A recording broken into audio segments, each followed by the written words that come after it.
قال الله تبارك وتعالى في القرآن المجيد والفرقان الحميد أعوذ بالله من الشيطان الرجيم بسم الله الرحمن الرحيم ألا إن أولياء الله لا خوف عليهم ولا هم يحزنون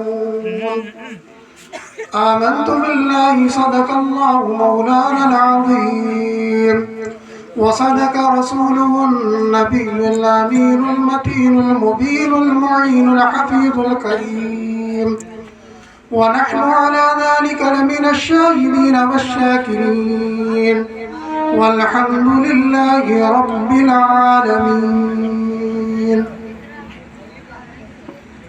معزز حاضرین، آئیے کچھ سننے اور سنانے سے پیشتر ہم اور آپ ایک مرتبہ مل جل کر آقائے نامدار مدنی تاجدار دونوں عالم کے مالک و مختار حضور احمد مصطفیٰ محمد مصطفیٰ صلی اللہ علیہ وسلم کی بارگاہ میں درود و سلام کا نذرانہ پیش کرے. پڑھیے باواز بلند اللہم صلی علی سیدنا مولانا محمد وعلی آل سیدنا مولانا محمد صلو علیہ الصلاۃ والسلام علیک یا حبیبی یا رسول اللہ صلی اللہ تعالی علیہ وسلم. سرور کہوں کہ مالک و مولا کہوں تجھے، سرور کہوں کہ مالک و مولا کہوں تجھے، باغ خلیل کا گل زیبا کہوں تجھے. پروردگار عالم نے اپنے محبوب کی ذات کو ایسا بنایا ہے کہ اللہ کے رسول کی ذات میں کوئی عیب نہیں. بے شک حق ہے. اور آدمی کا کے اندر جو خوبی ہوتی ہے، خوبی کی اگر انتہا ہو، یہ بھی ایک عیب ہے. تو سرکار اعلیٰ حضرت فرماتے ہیں کہ تیرے تو وصف عیب تنائی سے ہے بری. بے شک حیران ہوں میرے شاہ میں کیا کیا کہوں. سبحان اللہ سبحان اللہ. رضا نے ختم سخن اس پہ کر دیا، خالق کا بندہ خلق کا آقا کہوں. سبحان اللہ سبحان اللہ. حضور کے درمیان اور پروردگار عالم کے درمیان بس اتنا فرق ہے کہ اللہ کے رسول یہ اللہ کے بندے ہیں اور پروردگار عالم یہ اپنے محبوب کا خدا ہے. بے شک. ورنہ ساری خوبیاں پروردگار عالم نے اپنے محبوب حضور اکرم صلی اللہ تعالی علیہ وسلم کی ذات مبارکہ کے اندر رکھی. بے شک. اور حضور کے صدقے میں جو جماعت تشریف لائی، چاہے صحابہ کی جماعت ہو، تابعین کی جماعت ہو، تبع تابعین کی جماعت ہو، اولیاء کاملین کی جماعت ہو، اللہ تبارک و تعالیٰ نے اپنے حبیب ہی کے صدقے میں ان کو بھی ایسی عزت عطا فرمائی، ایسا مقام عطا فرمایا.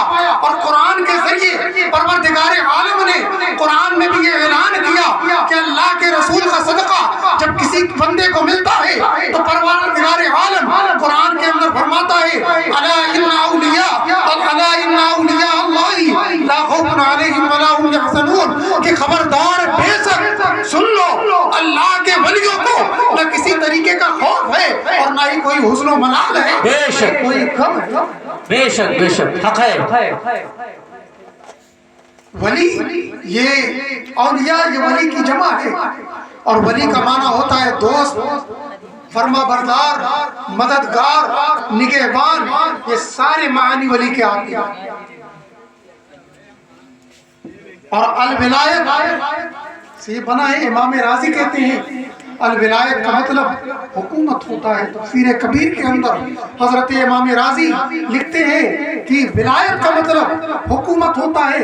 اس کا مطلب یہ بتانا چاہتے ہیں کہ جو اللہ کا ولی ہوتا ہے تو وہ دنیا کے اندر اللہ تبارک و تعالیٰ کی جانب سے ایک حکومت اس کو عطا کی جاتی ہے، اور وہ لوگوں کی اصلاح کے لیے، لوگوں کو سیدھے راستے پہ لانے کے لیے دین کی تبلیغ کرتا ہے. اور جو راستہ بھٹک جاتا ہے اس کو اللہ کا ولی اللہ کی تحریر پر لا کر کھڑا کر دیتا ہے. بے شک بے شک. اللہ کے رسول سید عالم صلی اللہ تعالی علیہ وسلم نے بے شمار حدیثیں اولیاء اللہ کی شان میں ارشاد. ہم دیکھتے ہیں ہمیں وہ روایت بھی ملتی ہے، اللہ کے رسول فرماتے ہیں کہ نیک بندوں کے نیک عمل سے اللہ تبارک و تعالی مصیبتوں کو دور کر دیتا ہے، بلاؤں کو ٹال دیتا ہے۔ اور یہ کوئی ہماری اور آپ کی بات نہیں، یہ حدیث پاک ہے۔ اللہ کے نبی ارشاد فرماتے ہیں کہ 3 شخص کہیں جا رہے تھے اور راستے میں، اللہ کے نبی کے زمانے سے پہلے کی یہ بات ہے، ابھی ظاہری طور پر حضور اکرم صلی اللہ علیہ وسلم مکے کی سرزمین پر تشریف نہیں لائے ہیں۔ اللہ کے رسول فرماتے ہیں 3 لوگ ایک ساتھ کہیں جا رہے تھے اور راستے میں انہیں رات کو رکنے کی عادت تھی، انہیں ایک غار نظر آئی، وہ اس غار میں چلے گئے اور رات کے پہر میں اوپر سے چٹان گری اور غار کا منہ بند ہو گیا۔ اب وہ بڑا پریشان ہوئے کہ ہم اس سے باہر کیسے نکلیں، تو تینوں نے آپس میں مشورہ کیا کہ ہم اپنی ذات کا محاسبہ کریں، اپنی زندگی کا محاسبہ کریں اور ہم اپنے اس عمل کو یاد کریں جس کے بارے میں ہم یہ سمجھتے ہیں کہ یہ عمل ہم نے اللہ کی رضا کے لیے کیا تھا اور اللہ تبارک و تعالیٰ کی بارگاہ میں میرا یہ عمل مقبول ہو چکا ہے اور یہ اللہ کی رضا نے، اللہ کی رضا کے لیے، خالص رضا الہی کے لیے اس کام کو میں نے کیا تھا اور اس کو وسیلہ بنا کر کے ہم اللہ کی بارگاہ میں دعا کریں، ہو سکتا ہے ہماری مدد ہو جائے اور ہم اس غار سے باہر نکل جائیں۔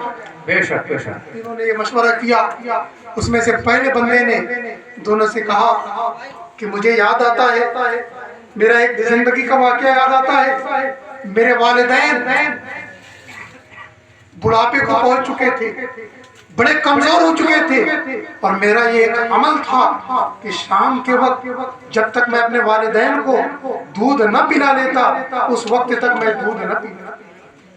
یہ پہلے کے لوگوں کا کھانا ہی سب ہوتا تھا، یہ انہی کی غذا تھی۔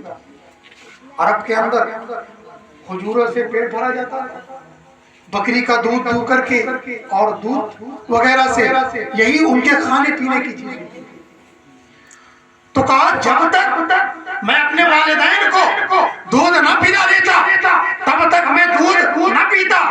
ایک مرتبہ ایسا ہوا میرے والدین باہر درخت کے سائے میں بیٹھے ہوئے تھے اور ان کی آنکھ لگی ہوئی تھی، دونوں کی آنکھ بند تھی، دونوں پر نیند تاری تھی، دونوں سوئے ہوئے تھے۔ میں دودھ لے کر حاضر ہوا، میں نے ان کو جگانا مناسب نہ سمجھا، ان کی نیند میں خلل ڈالنا میں نے مناسب نہ جانا، میں دودھ لے کر کھڑا ہو گیا، لیکن واقعہ یہ ہوا پوری رات گزر گئی، وہ بیدار نہ ہوئے، جب صبح ہوئی تو وہ بیدار ہوئے۔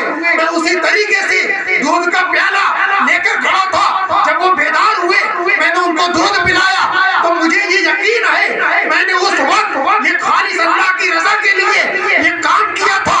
آج پروردگار عالم کی بارگاہ میں اپنا یہ کام اپنے والدین کی اس محبت کو اور والدین کی اس عظمت کو وسیلہ بنا کر کے میں پروردگار عالم کی بارگاہ میں دعا کرتا ہوں کہ پروردگار عالم اگر واقعی میں نے تیری رضا کے لیے یہ کام کیا تھا اور میرا یہ عمل تیری بارگاہ میں قابل قبول ہو گیا تو تو میری مدد فرما، ہم لوگوں کو اس غار سے نکلنے کا راستہ آتا ہے۔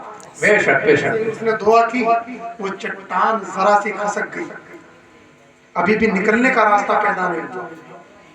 اور یہ حدیث میرا معمول آپ جانتے ہیں، یہ حدیث بخاری شریف میں بھی ہے، مسلم شریف میں بھی ہے، اس لیے کہ آج زمانہ بڑا فتنے کا دور ہے، اولیاء اللہ کی شان سے ٹکرا